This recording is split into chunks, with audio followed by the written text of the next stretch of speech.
দায়িত্ব নেয়ার পর থেকে নানা চ্যালেঞ্জের মুখে পড়েছেন অন্তর্বর্তী সরকারের আইন উপদেষ্টা আসিফ নজরুল। তাকে নিয়ে হয়েছে নানা সমালোচনাও।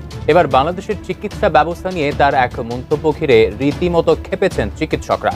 আসিফ নজরুলের এই মন্তব্যকে রাষ্ট্রবিরোধী অবস্থানের শামিল বলে আখ্যা দিয়েছে জাতীয় নাগরিক পার্টি এনসিপিও।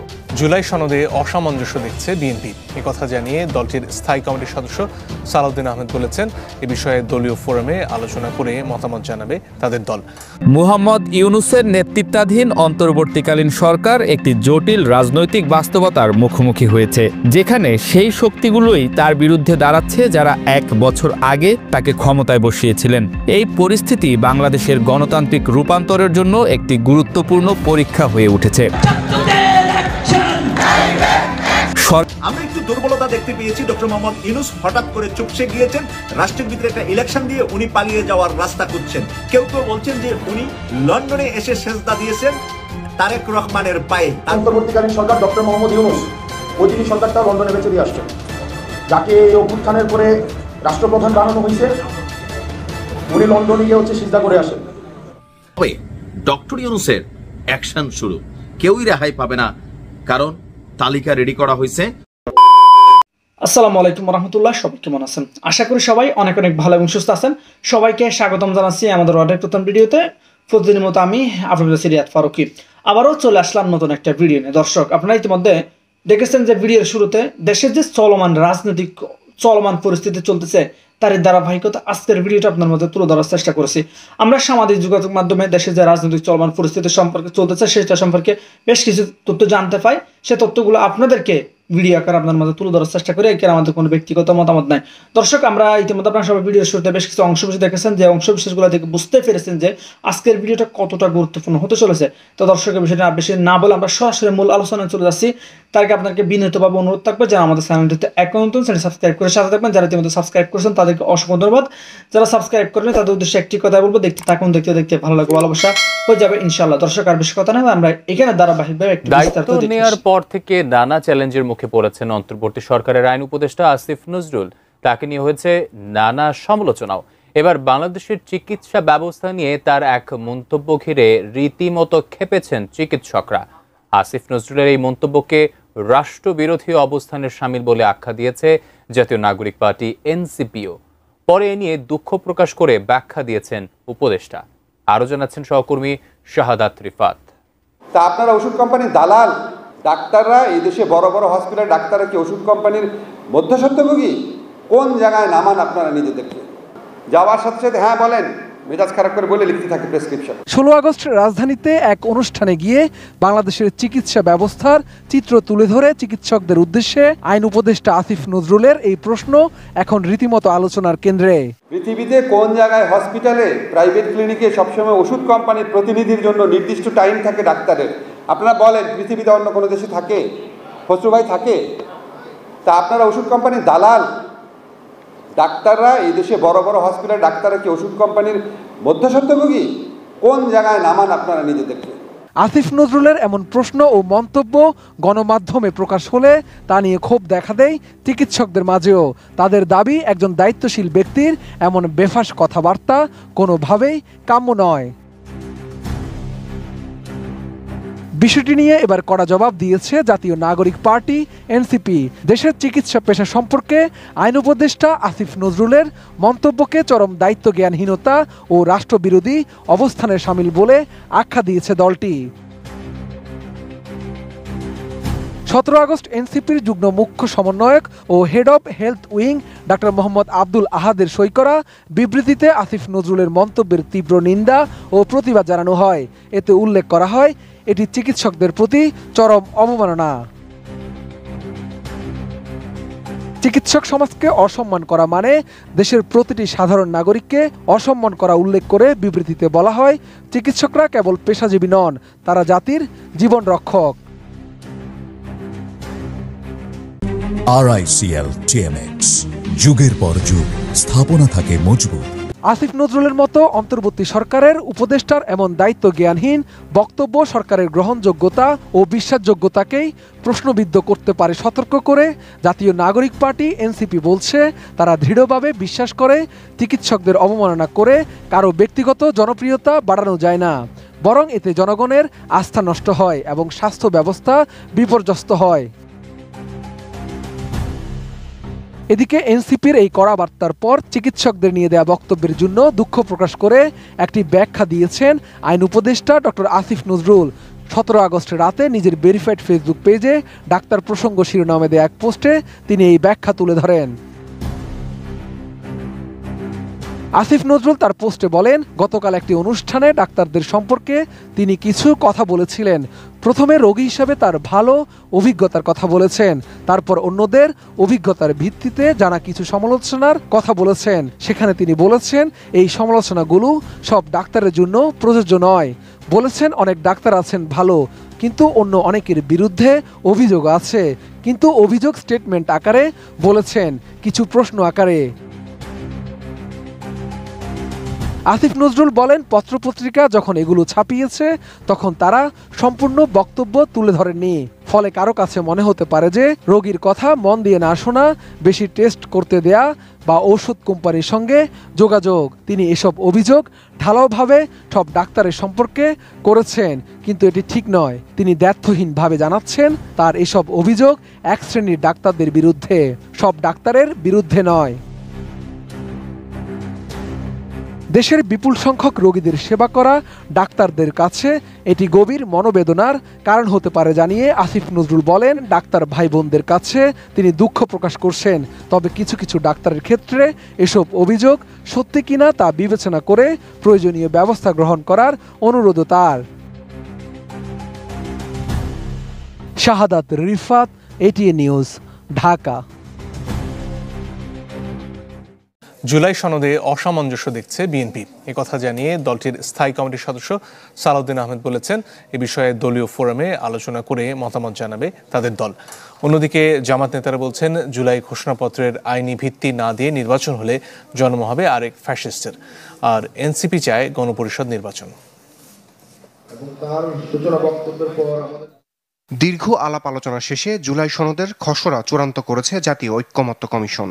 মতামতের জন্য এরই মধ্যে যা পাঠানো হয়েছে রাজনৈতিক দলগুলোর কাছে, যদিও এর আইনি ভিত্তি নিয়ে রয়েছে মতপার্থক্য। জুলাই সনদের চূড়ান্ত খসড়ায় অসামঞ্জস্য রয়েছে জানিয়ে বিএনপি নেতা সালাউদ্দিন আহমেদ বলেন, দলীয় ফোরামে আলোচনা করে মতামত জানাবে তাদের দল। সৃষ্টি হয়েছে তো জাতীয় ঐক্যমত্যের ভিত্তিতে। এদিকে জুলাই সনদের আইনি ভিত্তি নিয়ে রাজধানীর ইঞ্জিনিয়ার্স ইনস্টিটিউটে জামাতের জাতীয় সেমিনারে যোগ দিয়ে নিজেদের মূল্যায়ন তুলে ধরেন এনসিপি, ইসলামী আন্দোলন, গণ অধিকার পরিষদ সহ বিভিন্ন দলের নেতারা।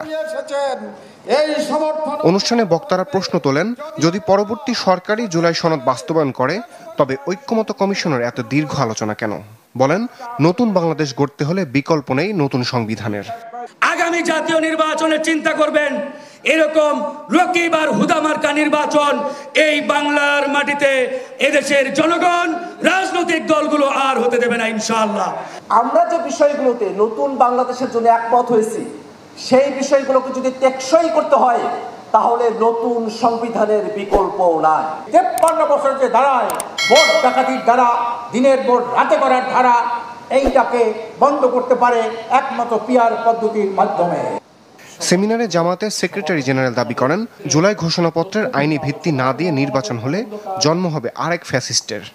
ব্যক্তির চেয়ে দল বড়, দলের চেয়ে দেশ বড়, কিন্তু যখন নিজের স্বার্থ আসবে তখন কথা উল্টে গিয়ে বলবে দেশের চেয়ে দল বড়, দলের চেয়ে ব্যক্তি বড়।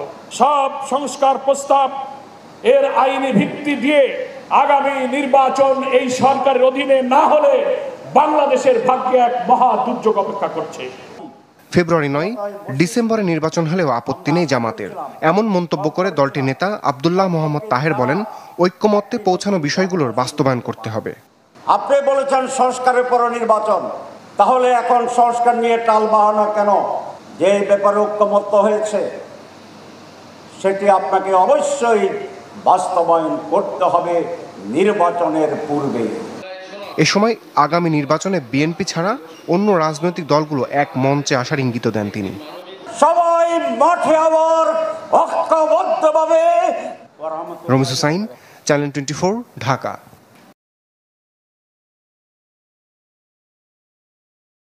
মুহাম্মদ ইউনূসের নেতৃত্বাধীন অন্তর্বর্তীকালীন সরকার একটি জটিল রাজনৈতিক বাস্তবতার মুখোমুখি হয়েছে, যেখানে সেই শক্তিগুলোই তার বিরুদ্ধে দাঁড়াচ্ছে যারা 1 বছর আগে তাকে ক্ষমতায় বসিয়েছিলেন। এই পরিস্থিতি বাংলাদেশের গণতান্ত্রিক রূপান্তরের জন্য একটি গুরুত্বপূর্ণ পরীক্ষা হয়ে উঠেছে। সরকারের 1 বছরের সফলতা ব্যর্থতার আলোচনায় প্রাধান্য পাচ্ছে অর্থনীতি, বিচার সংস্কার এবং মব ভায়োলেন্সের মতো ইস্যুগুলো। এমনকি বিচার প্রক্রিয়ার কিছু বিষয়ে সরকারের ভূমিকা নানা সমালোচনা করছেন পর্যবেক্ষক এবং বিশ্লেষকরা। সারা দেশের বিভিন্ন স্থানে মুক্তিযুদ্ধের ভাস্কর্য ভাঙা হয়েছে, মব সৃষ্টি করে মানুষ পিটিয়ে হত্যার ঘটনা ঘটেছে। এছাড়া বাংলাদেশে গত 1 বছরে বিভিন্ন শিক্ষা প্রতিষ্ঠানে মব সৃষ্টি করে 2000-এর মতো শিক্ষককে পদত্যাগে বাধ্য করার ঘটনা ঘটেছে, যা সামাল দিতে সম্পূর্ণরূপে সরকারের অপারগতা প্রকাশ্যে এসেছে বলে মন্তব্য পাওয়া যাচ্ছে বিশেষজ্ঞদের কাছ থেকে। যে সকল ছাত্র নেতাদের অনুরোধে ডক্টর ইউনূস রাষ্ট্র পরিচালনার দায়িত্ব নিয়েছিলেন, আজ তারাই বিরুদ্ধ মতামত প্রকাশ করছে, যা এই মুহূর্তে বৈষম্যহীন নতুন বাংলাদেশ বিনির্মাণের পথে বড় বাধা বলে গণমাধ্যমে উঠে আসছে। এনসিপি নেতা হাসনাত আব্দুল্লাহ বলেছেন, যাকে গণ অভ্যুত্থানের পরে সরকার প্রধান বানানো হয়েছে তিনি লন্ডনে গিয়ে সিজদা দিয়ে এসেছেন। পৃথিবীর ইতিহাসে এমন কোনো ঘটনা আছে কিনা অন্তর্বর্তী সরকার প্রধান ও একটি রাজনৈতিক দলের ভারপ্রাপ্ত চেয়ারম্যানের সঙ্গে বসে প্রেস কনফারেন্স করছেন? সেদিনই সরকারকে লন্ডনে বিক্রি করে দিয়ে এসেছেন। এদিকে বর্তমান রাজনৈতিক পরিস্থিতি বিবেচনায় নির্বাচিত সরকারের হাতে ক্ষমতা হস্তান্তরের দাবি জানাচ্ছে বিএনপি। অনেক বিশ্লেষকও মনে করেন এই পরিস্থিতি থেকে উত্তরণের একমাত্র পথ জনগণের ভোটে নির্বাচিত সরকারের হাতে দায়িত্ব হস্তান্তর। একটি অবাধ সুষ্ঠু নির্বাচনের মধ্য দিয়ে গঠিত সরকার হাসিনার 16 বছরের স্বৈরাচারী গদিকে কলঙ্কমুক্ত করবে বলেও মন্তব্য করছে সচেতন মহল। 2024 সালে ইউনূসকে ক্ষমতায় আনতে যে সকল ছাত্ররা ভূমিকা রেখেছিলেন তাদের মধ্যে মতবিভেদ দেখা দিয়েছে। নাহিদ ইসলামের মতো নেতারা এখনও সংস্কারের পক্ষে থাকলেও কিছু ছাত্রনেতা ইউনূসের পদত্যাগ প্রসঙ্গে কথা বলেছেন। জনগণের ইচ্ছা বাস্তবায়নের নামে ব্যক্তি স্বার্থ কৃতার্থ করার মতো অভিযোগও আনছেন অনেকে। নাহিদ ইসলাম যখন উপদেষ্টা ছিলেন তখন তিনি ইউনূস সরকারের বিরুদ্ধে কোনো কথা না বললেও এখন নতুন রাজনৈতিক দলের হাল ধরে তিনিও অন্তর্বর্তী সরকারের সমালোচনা করতে ছাড় দিচ্ছেন না। নতুন রাজনৈতিক দল এনসিপির প্রতি সাধারণ বিশেষ করে তরুণ সমাজের প্রত্যাশা ছিল অনেক বেশি। অনেকেই বলছেন এই দলটির নেতাদের ভিন্ন ভিন্ন বক্তব্যে ফুটে উঠছে টিপিক্যাল রাজনীতির ছায়া। যাদের কাছে পরিবর্তন আশা করা হয়েছিল তারাই যদি না বদলায় তাহলে দেশ বদলাবে কিভাবে, এমন প্রশ্নও দেখা যাচ্ছে সমাজ পাতায়। অন্তর্বর্তীকালীন সরকারের সামনে বড় দায়িত্ব ছিল জুলাই হত্যার বিচার এবং প্রশাসন থেকে শুরু করে নির্বাচন, দুর্নীতি দমন কমিশন, পুলিশ বাহিনী সহ বিভিন্ন গুরুত্বপূর্ণ ক্ষেত্রে মৌলিক কিছু সংস্কার করা। টিআইবির নির্বাহী পরিচালক ডক্টর ইফতেখারুজ্জামান বিবিসি বাংলাকে জানিয়েছেন, বিচার সংস্কার ও নির্বাচন 3টি ক্ষেত্রেই কিছু ইতিবাচক অগ্রগতি হয়েছে। জাতীয় নির্বাচন আয়োজন করতে সরকার একটি রূপরেখা দিয়েছে। তবে গত 1 বছরে বিচার ব্যবস্থা প্রসঙ্গে তিনি বলেন, বিচার প্রক্রিয়া প্রশ্নবিদ্ধ, এ নিয়ে বিতর্কের কোনো সুযোগ নাই। ডক্টর ইউনূসকে একসময় জুলাই আন্দোলনের অগ্রভাগে থাকা তরুণরা মুক্তির আশা হিসেবে দেখেছিল। তারাই এখন ভিন্ন মত উত্থাপন করছে, জোর বিরোধিতাও করছে, আর তাতেই থেমে থেকে অস্থির হয়ে উঠছে রাজনীতির মাঠ। সাধারণ মানুষও হাঁপিয়ে উঠছে। কোন দিকে যাচ্ছে বাংলাদেশ আর আগামীর রাজনীতি তার দিশা খুঁজে পাচ্ছে না রাজনীতি সচেতনরাও। অন্তর্বর্তী সরকারের সাফল্য নির্ভর করবে সংস্কার এবং নির্বাচনের মধ্যে ভারসাম্য রক্ষা করার উপর, যা বাংলাদেশের গণতান্ত্রিক ভবিষ্যৎ নির্ধারণ করবে বলে মত দিচ্ছেন বিশ্লেষকরা। কিন্তু সেখানে বড় বাধা হয়ে দাঁড়াচ্ছে ডক্টর ইউনূসের সঙ্গী সাথীদের তালমিলের অভাব, আর এ কারণেই নির্বাচনকে একমাত্র সমাধান মানছেন বিশেষজ্ঞরা। আমরা একটু দুর্বলতা দেখতে পেয়েছি। ডক্টর মোহাম্মদ ইউনূস হঠাৎ করে চুপসে গিয়েছেন, রাষ্ট্রের ভিতরে একটা ইলেকশন দিয়ে উনি পালিয়ে যাওয়ার রাস্তা খুঁজছেন। কেউ কেউ বলছেন যে উনি লন্ডনে এসে সেজদা দিয়েছেন তারেক রহমানের পায়ে। অন্তর্বর্তীকালীন সরকার ডক্টর মোহাম্মদ ইউনূস ওই দিনই সরকারটা লন্ডনে বেঁচে দিয়ে আসছেন, যাকে এই অভ্যুত্থানের পরে রাষ্ট্রপ্রধান বানানো হয়েছে, উনি লন্ডনে গিয়ে সিজদা করে আসেন। রাষ্ট্রপতি মোহাম্মদ শাহাবুদ্দিনের ছবি বিদেশের সকল এম্বাসি থেকে, মিশন থেকে, কনসুলার অফিস থেকে, কূটনৈতিকদের কার্যালয় এবং বাসভবন থেকে সরিয়ে ফেলার জন্য নির্দেশ দেওয়া হয়েছে পররাষ্ট্র মন্ত্রণালয় থেকে। অপসারণ হচ্ছেন বাংলাদেশের 22তম রাষ্ট্রপতি শাহাবুদ্দিন চুপ্পু। ফোনে সরাসরি জানানো হয়েছে রাষ্ট্রপতির ছবি আর প্রদর্শন করা যাবে না। এরপরই মধ্যরাতে সেগুনবাগিচা থেকে রাষ্ট্রপতির ছবি সরানো হয়েছে বলে নিশ্চিত হওয়া গেছে। গুরুত্বপূর্ণ সংবাদ, কোনো কিছু হতে যাচ্ছে বাংলাদেশে, নতুন কিছু ভাবতে হচ্ছে আমাদেরকে। নড়েচড়ে বসেছে দেশ এবং বিদেশে। রাষ্ট্রপতি শাহাবুদ্দিন চুপ্পুর ছবি ছিল বাংলাদেশের এই পর্যন্ত শেখ হাসিনার যাওয়া পর্যন্ত। আজ হঠাৎ করে একটি নিউজ আমরা পেলাম। সেই নিউজটি হলো যে রাষ্ট্রপতি শাহাবুদ্দিন চুপ্পুর ছবি বিদেশের কোনো মিশনে, বিদেশের কোনো এম্বাসিতে এবং অ্যাম্বাসেডরের বাসভবনে সেই ছবি টানানো যাবে না। ছবিটা যেন নামিয়ে ফেলার দায়িত্বটা দিয়েছেন টেলিফোনের মাধ্যমে। রাষ্ট্রপতির ছবি অবিলম্বে সরিয়ে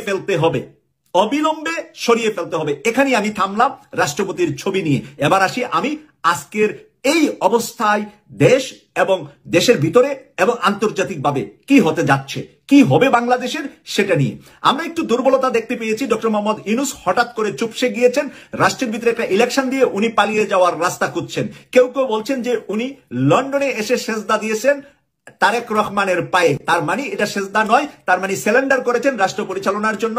তারেক রহমানের পরামর্শে এখন ডক্টর ইউনূস রাষ্ট্র পরিচালনা করছেন, এটাই বুঝাচ্ছেন হাসনাত আব্দুল্লাহ। এই কথা হাসনাত আব্দুল্লাহ বলেছেন। আমরা এক একজনকে এক একভাবে কথা বলতে, নাসিরুদ্দিন পাটোয়ারি একটি কথা বলছেন, আমরা দেখছি যে এনসিপির সেক্রেটারি একটি কথা বলছেন। প্রত্যেকেই শক্ত কথা বলছেন। গত 2 দিনে আপনারা যদি তাদের বক্তব্য শুনে থাকেন, আপনারা গত 2 দিন দেখবেন যে প্রত্যেকে পাওয়ারফুল, শক্তিশালী কথা ছুড়ে দিচ্ছে। কেউ সেনাবাহিনী নিয়ে কথা বলছেন, কেউ বা সরাসরি ডক্টর মোহাম্মদ ইউনূসকে নিয়ে কথা বলছেন, এবং সরাসরি তারেক রহমানকে একজনে বলেই দিলেন যে ওই টেলিফোন দিয়ে বাস্তবতা যদি স্বীকার না করেন, বাস্তবতা যদি না বুঝেন, হাসিনা যে পালিয়ে গেছে কি কারণে সেটা যদি বুঝতে না পারেন, তাহলে ভিডিও কলেই আপনার রাজনীতি করা লাগবে। তার মানে আপনি বিদেশে থেকেই রাজনীতি করা লাগবে, বাংলাদেশের মাটিতে আপনি আর আসতে পারবেন না। এনসিপির এক নেতা এটা পর্যন্ত বলে ফেলেছে। তাহলে বুঝাতে কি চাচ্ছে? বিএনপির সাথে সেনাবাহিনী ডক্টর ইউনূসের একটি অঘোষিত চুক্তি বা সলা পরামর্শ হয়েছে, যেটা রয়ের মাধ্যমে এটাকে এই 3টা জায়গায় ঢুকিয়ে দেওয়া হয়েছে। সেটা হলো ডক্টর ইউনূসের জন্য গুড এক্সিট পয়েন্ট পাওয়া যাবে, ডক্টর ইউনূস বিদেশে চলে যেতে পারবেন, তার কোনো কিছু হবে না, আর তারেক রহমান এসে প্রধানমন্ত্রী হবেন, আর সেনাপ্রধান ওয়াকারুজ্জামান যেভাবে সেনাবাহিনী চালাচ্ছেন উনি সেনাপ্রধান হিসাবে থাকবেন। এই চুক্তিটা এখন ওপেন হয়ে গিয়েছে বিভিন্ন আলোচনার মাধ্যমে। যখন আলোচনার মাধ্যমে ওপেন হয়ে গিয়েছে, তখন আমরা গতকাল দেখলাম জামাতের নায়েবে আমির ডক্টর সৈয়দ আব্দুল্লাহ মোহাম্মদ তাহের বলছেন 7 দিনের জন্য আমাকে সময় দিলে আমি সংস্কার কমপ্লিট করে ফেলতে পারবো, আমাকে 7 দিনের জন্য সময় দেওয়া হোক। এটাও আজকে কিন্তু নিউজ পেপারগুলো করেছে, গতকালও আমি এই বিষয়টা আপনাদের সামনে বলেছি। তো এদিক দিয়ে ছাত্র শিবিরের সভাপতি জাহিদুল ইসলাম বলছে যে রাজনৈতিক দলগুলা কোনো সংস্কার করতে পারেন নাই। ছাত্র শিবিরের সভাপতি জাহিদুল ইসলাম এই একেবারে মূল রাজনীতি নিয়ে এর আগে কথা বলেছেন, আমি এভাবে শুনি নাই যে সবগুলা রাজনৈতিক দলকে, কারণ তার নিজের দল জামাতকে শুধু একা বলে নাই, বলেছে যে সব রাজনৈতিক দলগুলা সংস্কার করতে ব্যর্থ হয়েছে। তাহলে ছাত্র শিবিরের সভাপতি কথা বলছে, জামাতের বর্তমান মুখপাত্র ডক্টর সৈয়দ আব্দুল্লাহ মোহাম্মদ তাহের যেহেতু জামাতের আমির সাহেব এখনো উনি ডাক্তারের নির্দেশনা পাননি যে বাহিরে এসে কথা বলবে মিডিয়াতে, বাসায় যাচ্ছে।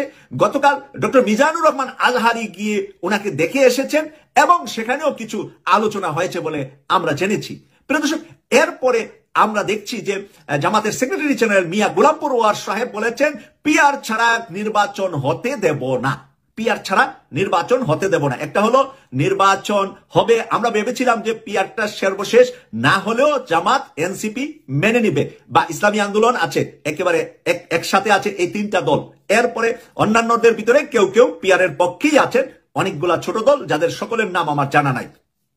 সেই কারণে আমি বলছি যে আজকে কেন হঠাৎ করে দেশটা পুরাটা উত্তপ্ত হয়ে গিয়েছে, আভ্যন্তরীণ ভাবে কি হচ্ছে সেই নিয়ে আরেকটু কথা আপনাদের সামনে তুলে ধরব। এতক্ষণ কিছু ভয়ঙ্কর কথা আপনাদের সামনে বললাম, এখন এটার সমাধান কি? সমাধান তো একটা দিতে হবে। আমি যদি শুধু আপনাদেরকে ভয় দেখাই আর সমাধান আমার কাছে না থাকে, তাহলে আপনারা বিভ্রান্ত হবেন বা ভয় পাবেন না। এখানে একটা সমাধান আছে।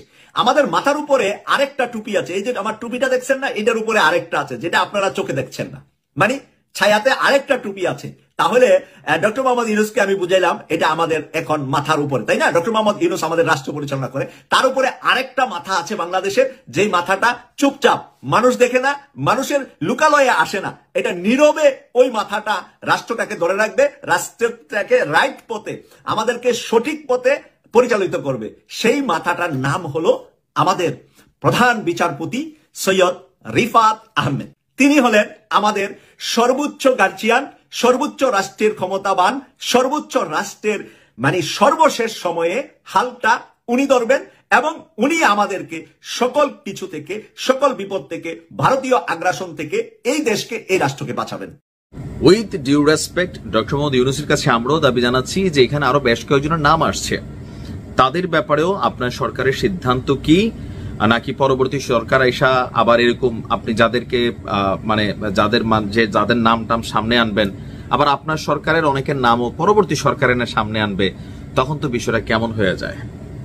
আমরা এখানে আপনার উপদেষ্টাদের মধ্যেও অনেকের পিএস এপিএস এর সাগর লুটপাটের ঘটনা শুনছি, বাট এগুলো নিয়ে কার্যকর পদক্ষেপ পরবর্তী কি হইল সেটা কিন্তু আমরা জানলাম না। যাই হোক, এটাও নিশ্চয়ই আসবে আজকে অথবা কালকে। তবে ডক্টর ইউনূসের অ্যাকশন শুরু, কেউই রেহাই পাবে না, কারণ তালিকা রেডি করা হয়েছে। ডক্টর ইউনূস বলছেন যে কিছু মানুষের লুটপাট জাতির সামনে তুলে ধরা হবে। তো কিছু মানুষ কারা? চোখ বন্ধ করে বলা যায় আওয়ামী লীগের সাপোর্টার, আওয়ামী লীগের এমপি মন্ত্রী নেতা, অথবা তাদের সাথে কানেক্টেড প্রশাসন থেকে শুরু করে বিভিন্ন সেক্টরের মানুষ।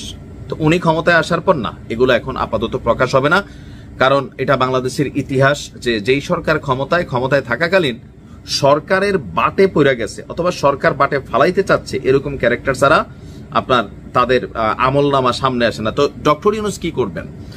তিনি বলছেন যে দেশের সম্পদকে কিভাবে লুটপাট করছে। আমরা ওই সিলেটের পাথর লুটপাট দেখছি, পুরা পাথর লুটপাট শেষ হয়েছে, তো আপনারা তখন দেখেন নাই। রিজনা আপাক আবার বলে যে না না এটা আমার দায়িত্ব না।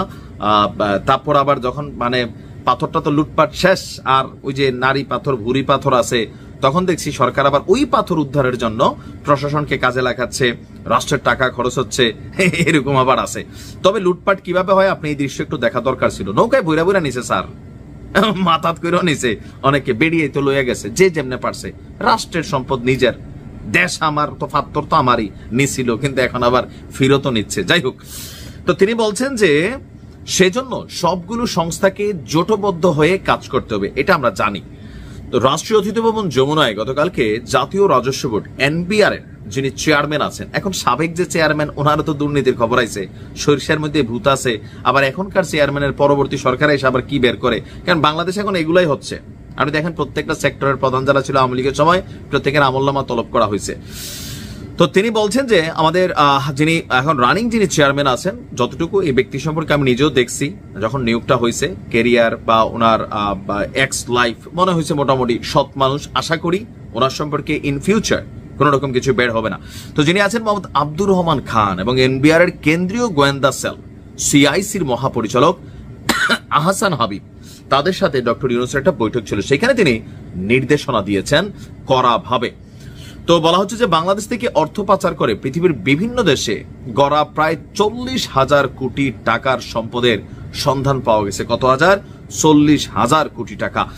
চলতি বছরের জানুয়ারি থেকে এই পর্যন্ত 5টি দেশের 7টি শহরে অনুসন্ধান চালিয়েছে। এই এখন কারা চালিয়েছে? সম্ভবত ওই গোয়েন্দা সংস্থা সরকারের। তো এই তথ্য পাওয়া গেছে। তো বিস্তারিত জানার পর প্রধান উপদেষ্টা বলেন, অর্থ পাচারের সাথে জড়িত ব্যক্তিদের চিহ্নিত করে আইনের আওতায় আনো, আর এর জন্য দুদক, সিআইসি, পুলিশের সিআইডি, অন্য যত সংশ্লিষ্ট কর্তৃপক্ষ আছে সকলকে সমন্বয় করে উইদিন এ শর্ট টাইম এই তালিকা যথাযথ ব্যবস্থা গ্রহণ করতে বলা হয়েছে। ইভেন বলছেন এমন দৃষ্টান্ত স্থাপন করতে হবে, কেমন? যাতে ভবিষ্যতে কেউ দেশের সম্পদ লুট করে বিদেশের সম্পত্তি তৈরি করতে না পারে। তো আমার মনে হয় লাইনটা একটু বড় করা যাইতো, ভবিষ্যতে যেন কেউ দেশের সম্পত্তি লুট না করে, ভবিষ্যতে দেশের সম্পদ লুট করে বিদেশের সম্পত্তি তৈরি করতে না পারে। তো দেশেও তো অনেকে স্যার সম্পদ লুট করে সম্পত্তি তৈরি করে, ছোট ছিচকা চোর আছে স্যার, আপনি তো অনেক বড় মানুষ হয়তো এদের খবর জানেন না, বাট গণমাধ্যম পড়বেন, ফেসবুক দেখবেন, গুজবের পাশাপাশি অনেক নিউজ আসে। এই যে ধরেন পাথর লুটেরারা, এগুলো কিন্তু আমাদের দেশীয় লুটপাটকারী, পাথর নিয়ে ক্রাশার মেশিনে ভাঙাইয়া সেখানে জামাত নেতার মেশিনও বাড়িছে, বিএনপি নেতা বরখাস্ত হয়েছে, আবার জামাতের ইউনিয়ন চেয়ারম্যানের নামও আসছে। স্যার আমরা কিন্তু আসি, দেশীয় লুটপাটকারী আসি, তবে এই পাথর বেচা তো আর বিদেশ টাকা পাঠানো যাবে না, কোন রকম ধরেন লেবার টেবার খরচ দিয়া, তারপরে কিন্তু হয়। এই দেখেন পদ্মা সেতু নাটবল্টু খুলে ফেলে, ওই জায়গার নাটবল্টু নাই, সরকার লাগায়, পথচারী পারাপার। এই যে লুটেরা আমরা আসি, আমাদেরও একটা ব্যবস্থা করতে হবে দৃষ্টান্তমূলক, যে যেখানে যে নাট খুলছে তার আঙ্গুল সেখানে ঢুকে দিয়া এই নাটের কাজ করতে হবে। দুইটার এরকম ঝুলাই দিলে বাকিরা বন্ধ হয়ে যাবে। পথচারী পারাপারে যে সিঁড়ি তুলে নিয়ে যায় তারে লক করে ওইখানে বসা যান, তার পিঠে 3 দিন মানুষ পারাক, মানে নিচে নরম জিনিস দিতে হবে যেন নারী বুড়ি বের না হয় আর কি, পিঠের উপরে যেন সিট দেওয়া যেতে পারে, টেকনিক আছে আমার কাছে।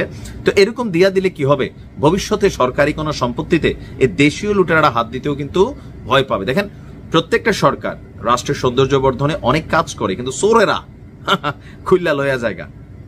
তো দেশীয় বিদেশি লুট তো লুটি, রাষ্ট্রীয় সম্পদ লুট, এগুলা বন্ধ করতে হবে। ভালো থাকুন, আসসালামু আলাইকুম। প্রিয় দর্শক, এই বিষয়টা আপনার মূল্যবান মতামত অবশ্যই কমেন্ট করে জানাতে ভুলবেন না। এতক্ষণ সাথে থাকার জন্য সবাইকে অসংখ্য ধন্যবাদ জানিয়ে এখানে শেষ করবো আজকের ভিডিও। ভালো থাকবেন, সুস্থ থাকবেন, আর আমাদের চ্যানেলটিতে নতুন থাকলে প্লিজ আমাদের চ্যানেল সাবস্ক্রাইব করে সাথে থাকবেন। ধন্যবাদ সবাইকে, আল্লাহ হাফেজ।